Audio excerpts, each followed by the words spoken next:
O presidente Trump encerrou uma importante visita à China, com o Irã dominando as conversas.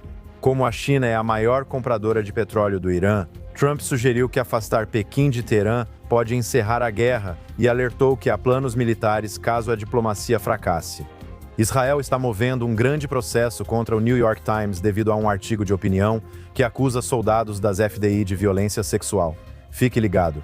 Jerusalém Minute vem a seguir.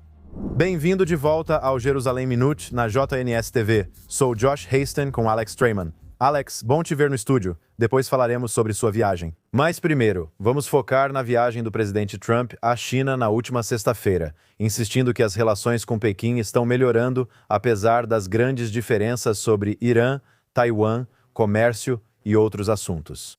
Estados Unidos pedem que China pressione Irã para encerrar guerra e restaurar liberdade de navegação na região. O que sabemos até agora sobre a viagem do presidente no que diz respeito ao Irã? Isso impacta bastante Israel. Bem, acho muito importante entender que, no tabuleiro de xadrez global de Trump, a China está do outro lado desse tabuleiro.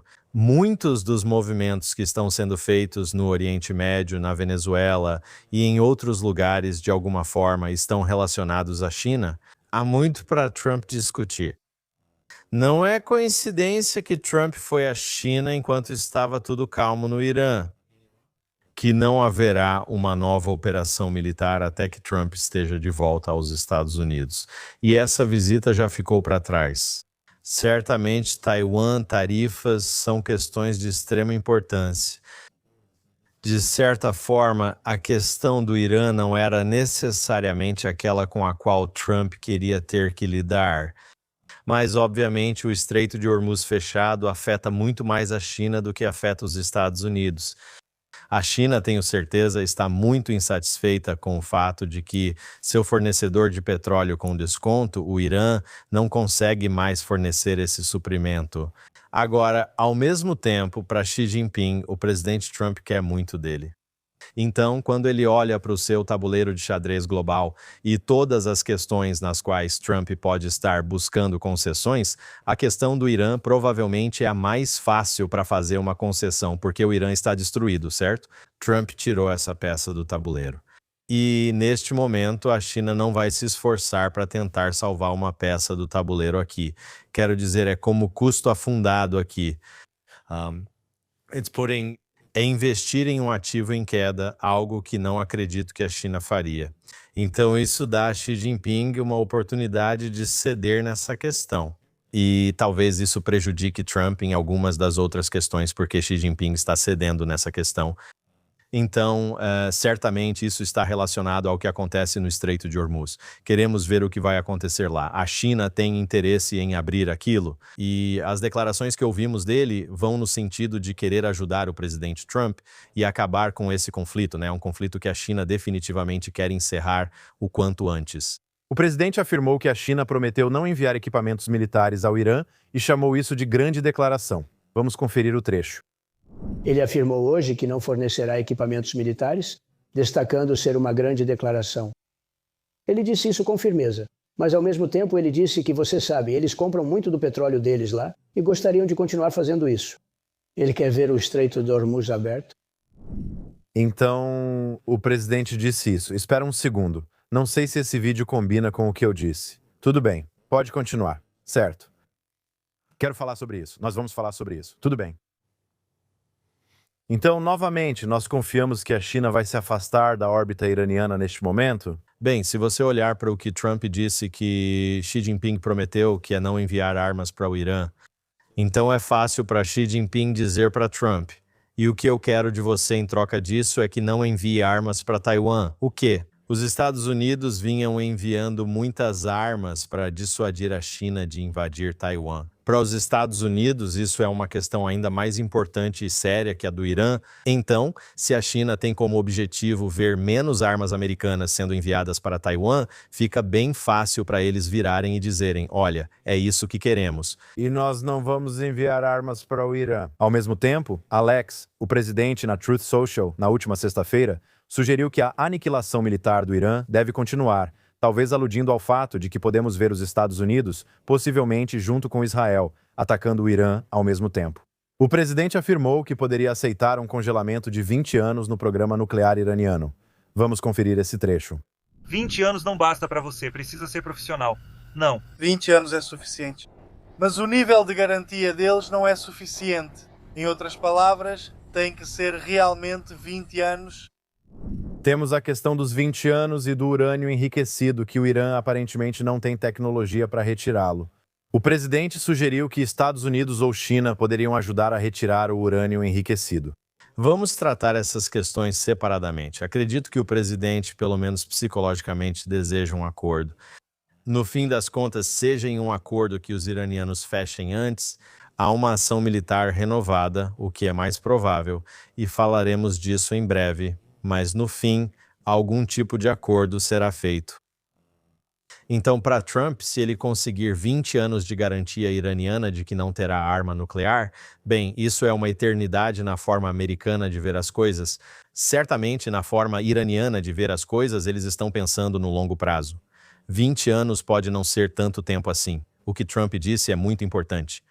É que você precisa ter garantias de que, por 20 anos, você não verá nenhum movimento em direção ao enriquecimento adicional de urânio. E isso é um pouco diferente do JCPOA, porque o que o primeiro-ministro Netanyahu e o ex-embaixador dos Estados Unidos, Ron Dermer, estavam dizendo é que no JCPOA original havia cláusulas de expiração que basicamente abriram caminho para uma arma nuclear iraniana.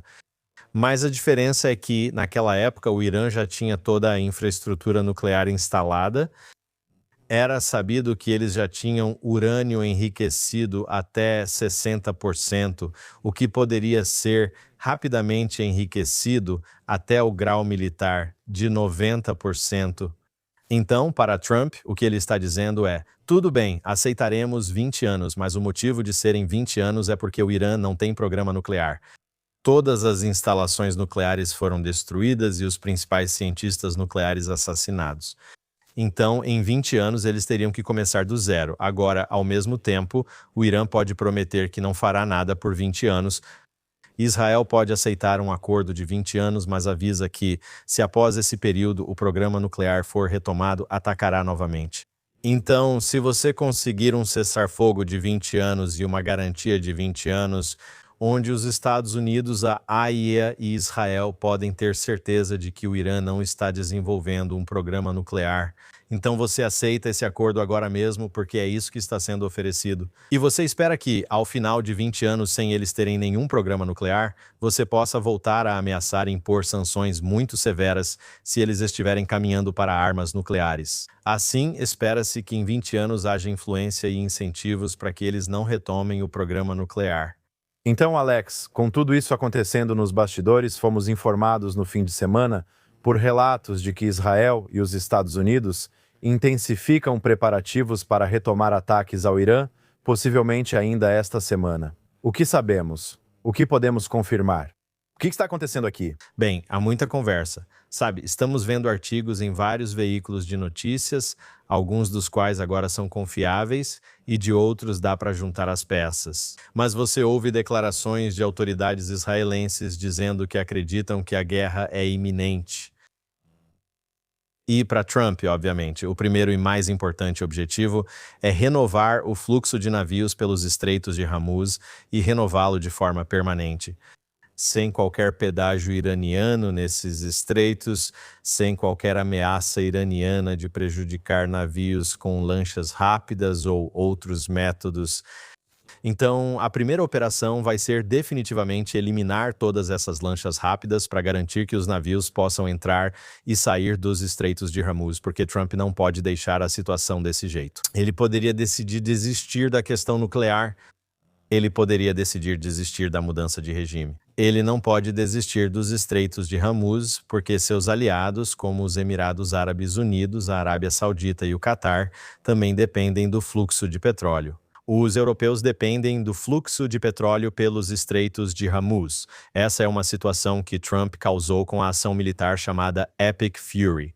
Então, ele precisa resolver isso. Esse é o objetivo número 1. O objetivo número 2 é o urânio enriquecido. Eu acredito que para Israel, ouvimos o primeiro-ministro dizer isso há algumas semanas, o primeiro-ministro Netanyahu. Neste momento, o objetivo número 1 para Israel é tirar esse urânio enriquecido, porque acredita-se que, mesmo com urânio enriquecido, a 60%, isso deixa o Irã perto de desenvolver material de grau militar. Mas também o potencial até mesmo de criar algum tipo de bomba suja, que talvez não seja nuclear, mas pode causar uma quantidade enorme de danos. Então, é preciso tirar isso de lá. Obviamente, o presidente preferia que houvesse algum tipo de acordo com o Irã, que o Irã basicamente recuasse. Enquanto os Estados Unidos e seus parceiros entraram para pegar o que o presidente Trump está chamando de poeira nuclear, o urânio enriquecido a 60% que acredita-se estar enterrado no subsolo. Mas se o Irã não vai assinar na linha pontilhada para permitir que os Estados Unidos entrem, então acredito que Israel e os Estados Unidos estão se preparando, já prepararam uma operação especial para entrar e retirar isso à força. E então, o que você realmente vai ter que fazer é colocar tropas em terra. Você vai ter que colocar tropas em terra para proteger aqueles que estão entrando lá, trabalhando para retirar o urânio enriquecido. É uma operação muito sensível e você tem que garantir que nenhum atirador iraniano chegue perto disso. Então, parece que provavelmente haverá tropas em terra. E então, ao mesmo tempo, enquanto você estiver operando, quando estiver falando sobre abrir o Estreito de Hormuz, você estará operando dentro do Irã para conseguir o urânio enriquecido. Eu realmente acredito que você verá Israel e os Estados Unidos atacarem algumas das outras instalações de mísseis balísticos que eles identificaram durante esse período de cessar-fogo. O cessar-fogo permitiu a Israel e aos Estados Unidos intensificar a vigilância e a coleta de inteligência. Acredito que neste momento há vários outros alvos militares que eles querem atingir. Provavelmente eles também querem eliminar alguns líderes-chave que têm sido contrários a um acordo, ou em termos de manter o controle da Guarda Revolucionária sobre o país. Então você quer chegar um pouco mais perto de uma mudança de regime. Então acredito que essa é uma operação que pode durar várias semanas. Eu não acredito que vai durar tanto quanto as 6 semanas da primeira operação. Definitivamente existe uma mentalidade de entrar e sair o mais rápido possível, mas a ideia de que isso pode durar de 2 a 3 semanas, outra coisa que pode acontecer, e isso foi relatado por algumas fontes, é que os Estados Unidos poderiam tomar a ilha Karg, que é a ilha no fundo do Golfo Pérsico, de onde o Irã realmente exporta a maior parte do seu petróleo. Então, essas são algumas das coisas que podem acontecer. Sobre Israel, os israelenses dizem que isso pode ser iminente, ocorrendo nos próximos dias ou na próxima semana. Agora, resta esperar para ver o que acontece. Vamos ver o que acontece. Lembro que era Pesach no cessar-fogo inicial e parecia não haver acordo, mas no último minuto houve um. Agora, precisamos ver como isso vai se desenrolar esta semana. Você não vai conseguir chegar a um acordo a menos que haja uma pressão militar muito, muito forte. Quero dizer, o primeiro-ministro Netanyahu disse que você tem que negociar sob fogo, e eu tenderia a concordar com essa avaliação. Mas aqui o presidente Trump optou pelo cessar-fogo. Mas há uma ameaça muito real de uma nova ação militar. Então é só quando a ameaça militar é muito, muito potente e iminente, e seu dedo está basicamente no botão, é nesse momento que você pode potencialmente chegar a algum tipo de acordo. E eu não falo por todos os israelenses, mas sei que muitos israelenses estariam dispostos a voltar para os abrigos antiaéreos se isso significasse uma ameaça iraniana extremamente reduzida, especialmente a ameaça nuclear, os mísseis balísticos e tudo mais. Somos resilientes, então vamos ver o que acontece esta semana. Alex, você citou há pouco os Emirados Árabes Unidos. Todos esses relatos saíram nos últimos dias de que o primeiro-ministro Netanyahu e sua equipe visitaram os Emirados Árabes Unidos durante a guerra com o Irã. Depois nos informaram que o chefe do Estado-Maior das FDI, os chefes do Shin Bet e do Mossad, visitaram os Emirados Árabes Unidos durante a guerra com o Irã. Tudo isso surgiu recentemente. O que sabemos sobre essas visitas, sua importância e o que foi discutido até agora? Bem, primeiro vimos que o primeiro-ministro disse que o gabinete do primeiro-ministro afirmou que o primeiro-ministro fez uma visita secreta aos Emirados Árabes Unidos. E então, Ziv Agmon, que na época era o chefe do Estado-Maior interino, desde então renunciou devido a várias declarações que vieram à tona e que ele havia feito. Nem vamos entrar nesse assunto, mas ele renunciou. E agora ele divulgou informações dizendo que Netanyahu foi recebido com a honra reservada para reis, que ele deu detalhes que o príncipe herdeiro do Irã, Sheikh Ben Zayed, na verdade levou Netanyahu em seu próprio carro pessoal do aeroporto até o palácio. Também foi revelado que Israel, durante essa viagem, prometeu uma bateria de interceptadores do Domo de Ferro. E já havia sido relatado anteriormente que Israel pode ter enviado uma bateria do Domo de Ferro, o que eu acho que foi um gesto incrível e algo que Israel, eles precisam de todo o Domo de Ferro que tem. Mas os Emirados Árabes Unidos, na verdade, derrubaram mais alvos do Irã do que Israel. Então, para Israel conseguir fornecer essa tecnologia para os Emirados Árabes Unidos, é um gesto muito importante que provavelmente salvou vidas dentro dos Emirados Árabes Unidos. E a própria viagem, eu acho, realmente demonstra como alguns desses países árabes estão olhando para Israel. Houve relatos anteriores, e eu vi isso no Times of Israel. Fizeram uma matéria sobre como todos os países do Oriente Médio estavam irritados com Israel por causa da guerra.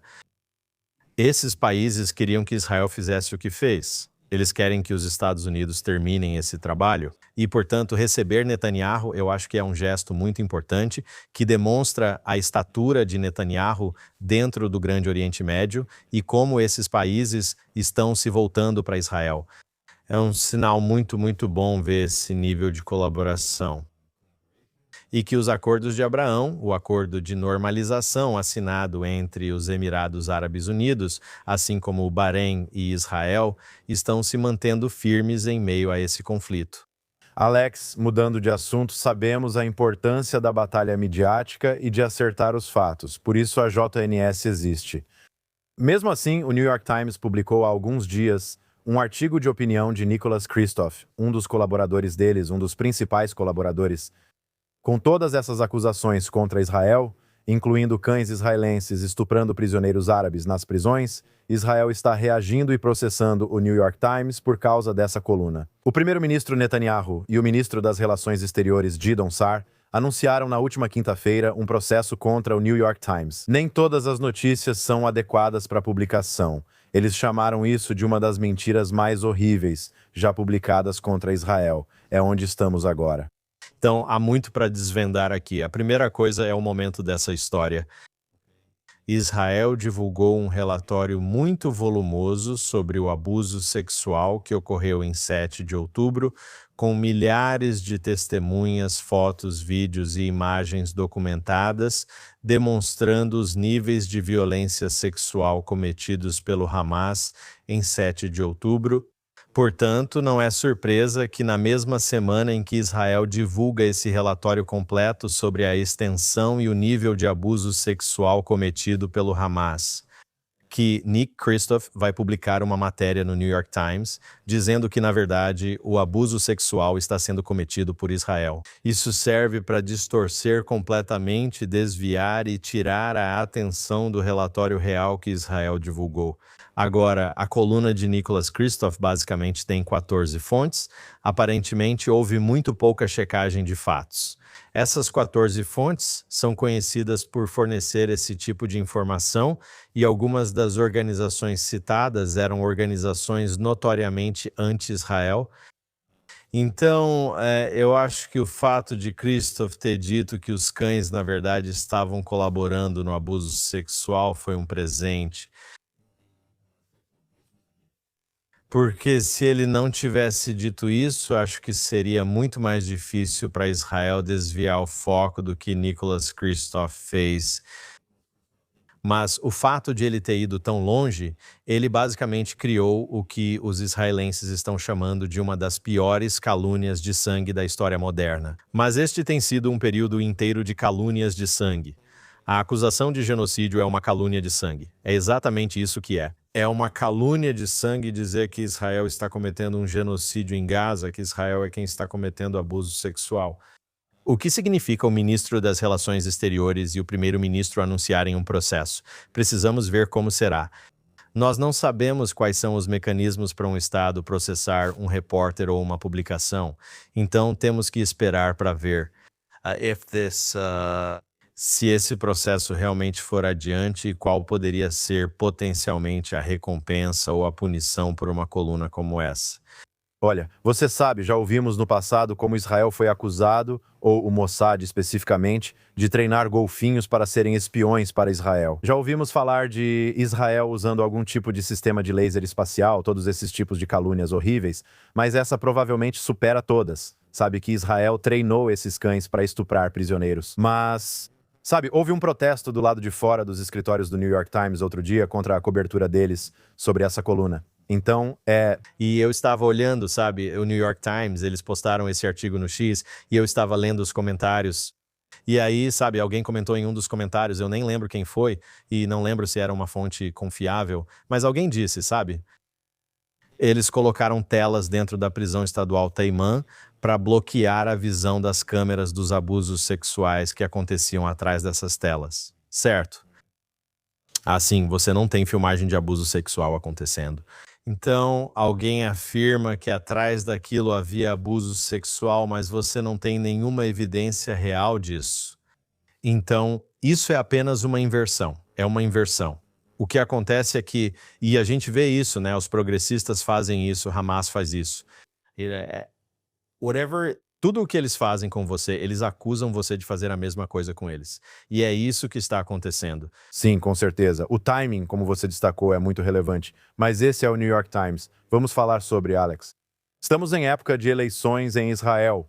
Vamos acompanhar o desenrolar desta semana. Há um projeto de lei para dissolver o Knesset e convocar eleições, o que deve levar cerca de 90 dias. O partido ultra-ortodoxo disse que perdeu a confiança no primeiro-ministro.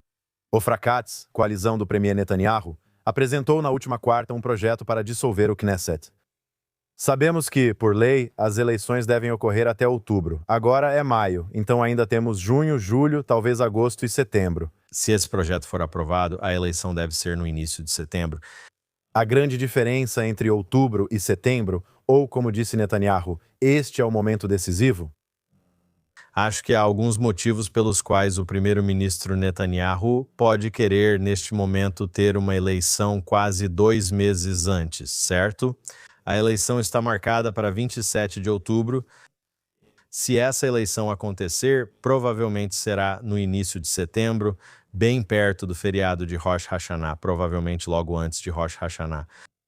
E pode haver alguns motivos pelos quais, para o primeiro-ministro, essa é uma situação melhor. Primeiro de tudo, como você mencionou, estamos começando agora a temporada eleitoral. Então, o que estamos começando a ver? Estamos vendo o discurso se tornar muito tóxico. Estamos começando a ver esses outdoors tóxicos e horríveis serem colocados.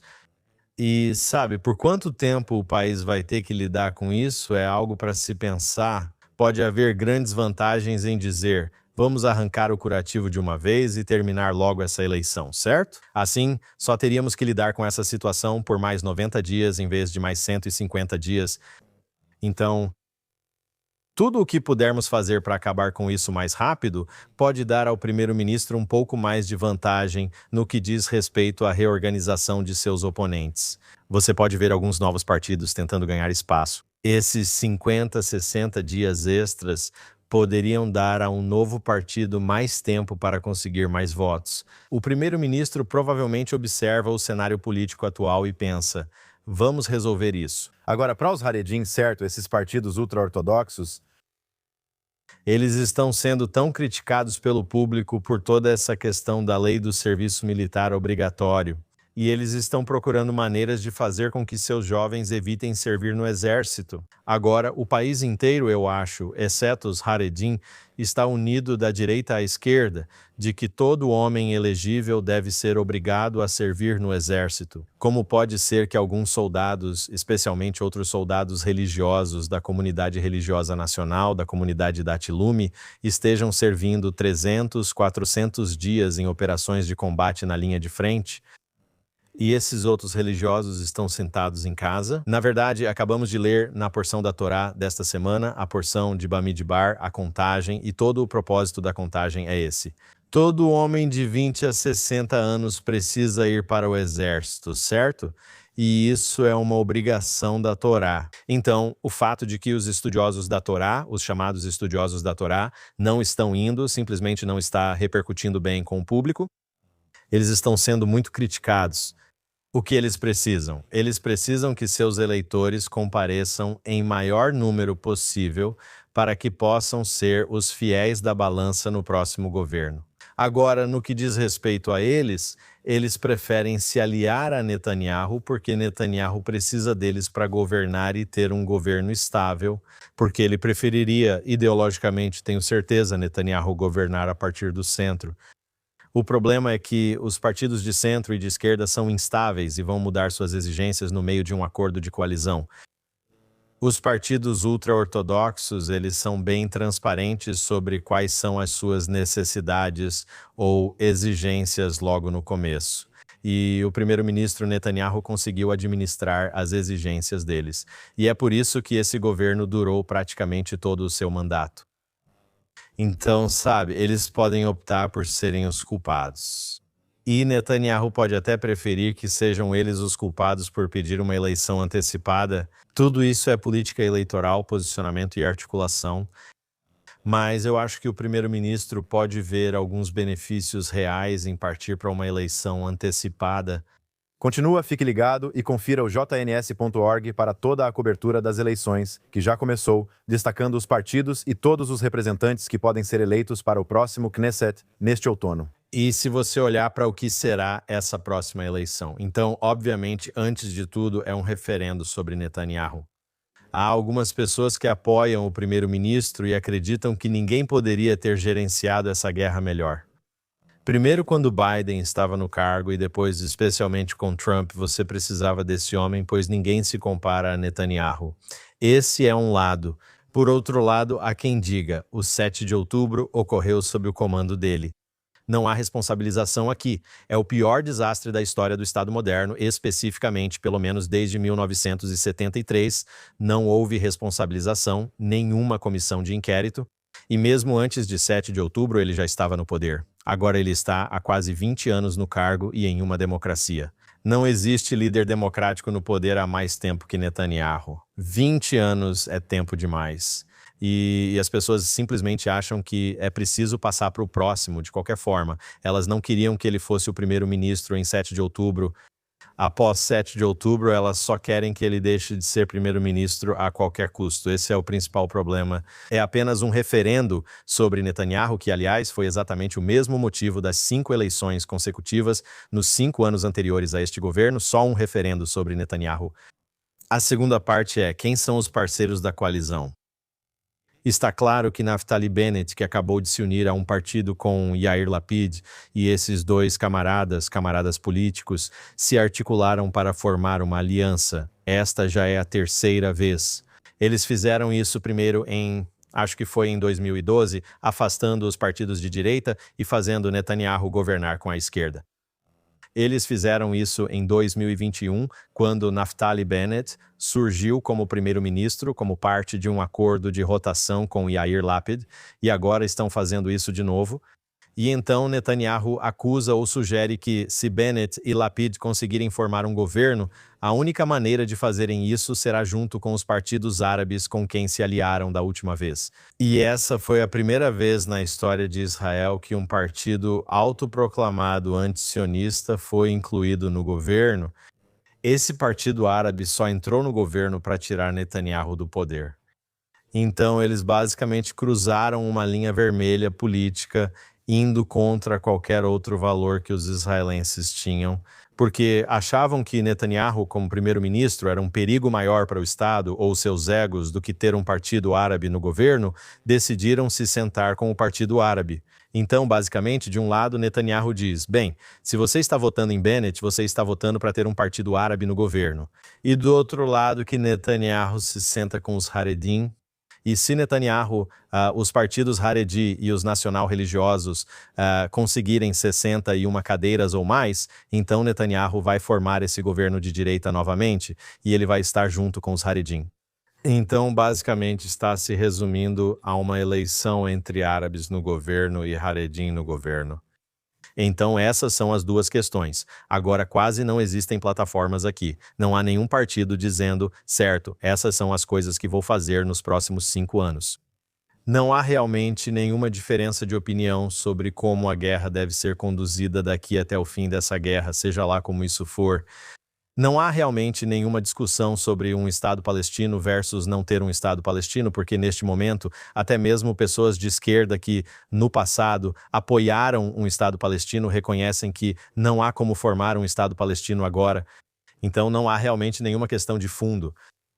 O que você está votando é em Netanyahu ou não Netanyahu e árabes no seu governo ou Haredim no seu governo. Muito interessante. Vamos acompanhar o desenrolar dos acontecimentos e como será a votação esta semana, além de avaliar se teremos eleições antecipadas. Ao mesmo tempo, ainda temos um cessar-fogo em Gaza, mais ou menos.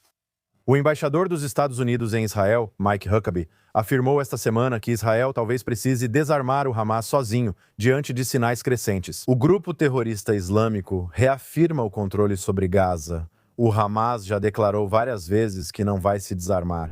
Quem realmente vai fazer o desarmamento? Eu não sei. Pode acabar que a única entidade disposta a fazer isso seja as FDI. Se isso acontecer, uma coisa que eu espero, rezo e insisto que também deve acompanhar isso é que o mundo não pode condenar Israel por fazer o que ele mesmo não teve coragem de fazer, que é derrubar o Hamas. Então, se Israel acabar sendo a única entidade disposta a fazer o que todos concordam que deve acontecer para que haja um futuro para Gaza. Então eu só espero que o mundo agradeça a Israel em vez de condená-los. Então, onde os Estados Unidos estariam nisso se o embaixador Huckabee diz que Israel terá que agir sozinho? Ele sugere que Trump perdeu o interesse por Gaza e foca em outros assuntos? Como interpretar os comentários do embaixador Huckabee? Bem, o plano de 20 pontos que o presidente Trump apresentou afirma de forma muito explícita que, além de libertar os reféns, o Hamas precisa se desarmar. O que o embaixador Huckabee está dizendo é o que todo mundo sabe, que a única força que poderia desarmar o Hamas é as forças de defesa de Israel. O Hamas não vai depor as armas voluntariamente. Eles estão em modo de sobrevivência. As armas deles são o que mantém o controle sobre a população. E o que também ficou claro é que, e talvez isso seja muito favorável para Israel, não há outras tropas no mundo dispostas e capazes de desarmar o Hamas. O único país que quis enviar tropas para Israel para fazer parte dessa força internacional de estabilização foi a Turquia. E o que a Turquia esperava fazer era, na verdade, impedir o desarmamento do Hamas. Eles dizem, vamos entrar e garantir nossa própria presença aqui. Basicamente, isso fortaleceria a presença militar do Hamas em Gaza. Então, Israel vetou isso. Israel diz, bem, não haverá tropas turcas em solo dentro da faixa de Gaza. Então, não há outros países que estejam dispostos e capazes. A Indonésia chegou a sugerir que poderia enviar tropas, mas certamente não haveria uma missão para desarmar o Hamas. Eles não querem se envolver em tiroteios com o Hamas. Eles podem dizer, ok, estaremos lá para supervisionar a facilitação da ajuda humanitária. Então, as Forças de Defesa de Israel, FDI, são o único agente, a única entidade. Foi dito, e Huckabee disse isso, que a única entidade disposta a fazer isso serão as FDI. Mas, novamente, acho que discutimos isso na semana passada. A questão é, qual é o ganho se as FDI entrarem em Gaza novamente? Neste momento, o plano de 20 pontos retira a responsabilidade do que ocorre em Gaza do Estado de Israel. Não há muita pressão diplomática ou internacional sobre Israel neste momento. Não há manchetes todos os dias sobre a situação em Gaza. E isso é bom para Israel, porque se essas manchetes começarem a aparecer novamente, o que vai acontecer? As forças de defesa de Israel entram enquanto o Hamas se esconde entre civis e ocorrem tiroteios. De repente, você começa a ouvir novos relatos sobre o aumento do número de mortos na faixa de Gaza. Números de mortos difíceis de confirmar indicam que mulheres e crianças estão sendo mortas. E então você vê todas essas manchetes. E então você vê os europeus e outros falando sobre boicotar Israel e possíveis embargos de armas, o que Israel realmente não pode se dar ao luxo de enfrentar. Então você tem uma situação em que, potencialmente, o TPI, o Tribunal Penal Internacional, começa a renovar mandados de prisão, algo que Israel não quer. E então, ao mesmo tempo, você vai perder soldados. Quero dizer, essa é a maior ameaça. Você tem uma faixa de Gaza cheia de armadilhas. E então, qual é o ganho? Se você desarmar o Hamas, claro. Isso elimina uma ameaça? Sim. Você vai tirar todas as armas de Gaza? Não, nunca vai encontrar todas. Então, e você pode erradicar a ideologia? Não, você não vai erradicar a ideologia. Essas pessoas foram totalmente doutrinadas. Então a questão é, se você entrar e degradá-los ainda mais, quero dizer, eles já não têm foguetes que possam punir a sociedade israelense como tinham antes. E a postura das tropas israelenses é diferente. Israel controla 53% da faixa de Gaza. Então, digamos que as FDI entrem e desarmem o Hamas. O que vai acontecer no dia seguinte? No dia seguinte, Israel será pressionado a sair dos 50% restantes da faixa de Gaza que controla, o que provavelmente não deseja. E então a comunidade internacional vai investir bilhões de dólares em Gaza para a reconstrução da faixa de Gaza. E isso vai ser uma recompensa para eles. Eles terão uma Gaza melhor do que antes de 7 de outubro, porque deveriam merecer isso. Então agora você tem uma situação em que eles perderam 50% do território, e perder território é a única linguagem que eles entendem. Tipo, se você mata terroristas do Hamas, você os transforma em mártires. Isso é uma grande honra na sociedade e é assim que a sociedade é doutrinada e ensinada. Eles só veem humilhação ao perder território. Agora, Israel controla metade do território deles. Então Israel deveria entrar, criar mais mártires e depois devolver o território para bilhões serem investidos lá. Isso nem faz sentido. Reconstruir Gush Katif faz sentido, de acordo com essa lógica. Bem, eu acho que o que faz mais sentido é criar as condições para que os habitantes de Gaza queiram sair, e nós falamos muito sobre isso no início da guerra, certo? Então, se você começar a investir bilhões de dólares na reconstrução para criar algum tipo de Riviera no Mediterrâneo, como Jared Kushner ou outros estão falando, aí eles terão todos os incentivos para ficar. Se ficar claro que esses bilhões de dólares não serão investidos para reconstruir essa área devastada, o que você espera é que haja uma onda de clamor público para que as pessoas possam sair. E por isso eu acho que a situação para promover essa imigração voluntária é melhor no cenário atual do que se Israel realmente entrar e terminar, entre aspas, esse trabalho. Novamente, houve tecnicamente um cessar-fogo no fim de semana, mas Israel eliminou o principal comandante, chefe da ala militar do Hamas. Isso ocorreu em um ataque de precisão na cidade de Gaza, sexta-feira passada. O nome dele é Aldin Al-Haddad. Aldin Al-Haddad, um dos arquitetos do massacre de 7 de outubro, é o chefe ou o novo chefe. Israel eliminou os principais comandantes da ala militar do Hamas. Não há diferença real entre as alas política e militar. Israel entra durante o cessar-fogo e elimina esse chefe, assim como Israel tem operado no Líbano, sob condições de cessar-fogo. Eliminando-os, Al-Haddad assumiu o lugar de Mohammed Sinwar, que é irmão de Yahya Sinwar, então é uma posição muito importante. E você vê aqui novamente que a definição de cessar-fogo é diferente do que costumava ser no passado. No passado, o que cessar-fogo significava era que terroristas podiam lançar foguetes contra Israel de vez em quando e Israel era impedido de responder. E aqui, Israel está sendo muito proativo mesmo durante um chamado cessar-fogo para eliminar terroristas. Eles estão fazendo isso dentro de Gaza. Eles também estão fazendo isso no sul do Líbano. Agora, também há conversas de que Israel poderia potencialmente retomar uma operação no sul do Líbano. Eu acho que isso é improvável. Acabamos de ouvir relatos de que Israel e o Líbano concordaram em estender o cessar-fogo temporário por mais 45 dias. 5 dias? Certo? E, de novo, o que significa cessar-fogo?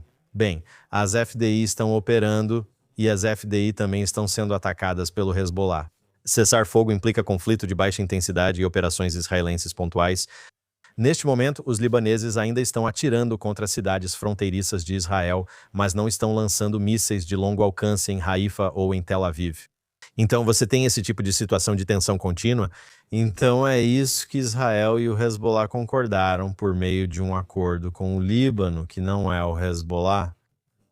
O Hezbollah, na verdade, não faz parte do acordo, mas basicamente existe um entendimento de que esse nível baixo de ataques direcionados de Israel e sofrer alguns ataques com mísseis de curto alcance vão continuar no curto prazo. Mas você não vai ver um retorno a esses combates muito ativos. E o entendimento aqui é que o Hezbollah recuou não só para redutos em Beirute, como eles estavam nesse subúrbio chamado Dawiya, e Israel atacou muito fortemente dentro de Dawiya, mas agora a crença de que o Hezbollah está movendo sua sede para os bairros sunitas em Beirute. Então, será que Israel agora quer começar a atacar dentro das áreas sunitas em Beirute e causar ainda mais destruição à capital do Líbano? Essa é uma grande incógnita. Então, sabe, eu acho que há um bom argumento a ser feito aqui de que Israel não vai retomar grandes operações militares nem em Gaza, nem no Líbano, mas, na verdade, quer manter esse novo status quo onde eles atacam apenas quando acham necessário. Você está gerenciando a situação de uma forma totalmente diferente de antes. E essa é realmente uma estratégia de cortar a grama, certo? As pessoas estavam dizendo que a estratégia de Israel de cortar a grama não estava funcionando. Cortar a grama não é entrar a cada 3 anos e só limpar um pouco do mato. Isso não é cortar a grama. Se você tem um quintal, você precisa cortar a grama toda semana. Então, toda vez que Israel vê algum movimento, seja em Gaza, seja no sul do Líbano, eles atacam regularmente. E você não pode, no fim das contas, eliminar as ideologias e realmente não pode eliminar o controle ou a influência deles sobre a população usando armas, a menos que esteja disposto a entrar com tropas terrestres. E isso traz o risco de que os israelenses sofram baixas nesses confrontos armados. Alex, estamos sem tempo, mas conversamos antes do programa. Você ficou 2 semanas nos Estados Unidos. Você disse que estava andando pelas ruas de Nova York, de onde você é, acho que Nova Jersey ou Nova York. Você disse que as pessoas estavam muito preocupadas, até assustadas com o rumo das coisas nos Estados Unidos, especialmente em Nova York. Fale sobre isso, se puder. Estamos discutindo antissemitismo, sobre os mamdanis nos Estados Unidos. Como foi sua experiência nessa viagem? Bem, você sabe, uma delas é a sensação física imediata nas ruas. E eu realmente vi muitos judeus, sabe, usando quipás, andando muito livremente pelas ruas de Nova York. Já vi a cidade em situações piores, como durante a Covid, quando tudo estava mais difícil. Talvez há 1 ano e meio eu estava em Nova York e via muito mais imigrantes andando pelas ruas. E por algum motivo há menos imigrantes nas ruas agora. Então a situação parece um pouco mais calma. Mas conversando com as pessoas, e eu falei em vários eventos diferentes no Upper East Side e em Scarsdale, e tive muitas reuniões, dezenas de reuniões com, eu diria, judeus proeminentes em Nova York, e eles me dizem que o clima é de muito medo. E eles estão preocupados com o Mamdani e suas políticas. Em particular, foi aprovada uma regulamentação agora na cidade de Nova York que diz que os manifestantes não podem ficar a menos de 25 pés de uma sinagoga, de um local de culto judaico. 25 pés. Isso é muito perto. Quero dizer, é como daqui até o fim da sala de controle. Na verdade, isso não é longe. E sabe o que é preciso para alguém ou um grupo de pessoas que está a 25 pés de distância invadir uma sinagoga se eles decidirem fazer isso, certo? Os manifestantes não são como os dos protestos pela reforma judicial em Tel Aviv, onde senhoras de 70 anos seguram cartazes e dizem bibilete, blá blá blá. Tipo, e só praticando assédio verbal e sendo irritantes. Tipo, essas são pessoas que estão pedindo intifadas, ok? E nós já vimos um aumento crescente de antissemitismo violento. Então, ao aprovar essa regulamentação, o que a cidade está fazendo é dizer: manifestantes, vocês têm permissão para se posicionar até 7,5 metros de distância de uma sinagoga. Quero dizer, deveria ser algo como 45 metros ou 90 metros de distância de uma sinagoga, ou eles deveriam ter dito que não é permitido protestar em nenhum lugar próximo a uma sinagoga. Se você quer protestar, proteste em uma praça pública ou em um parque. Você não pode ir protestar do lado de fora de um local de culto, certo?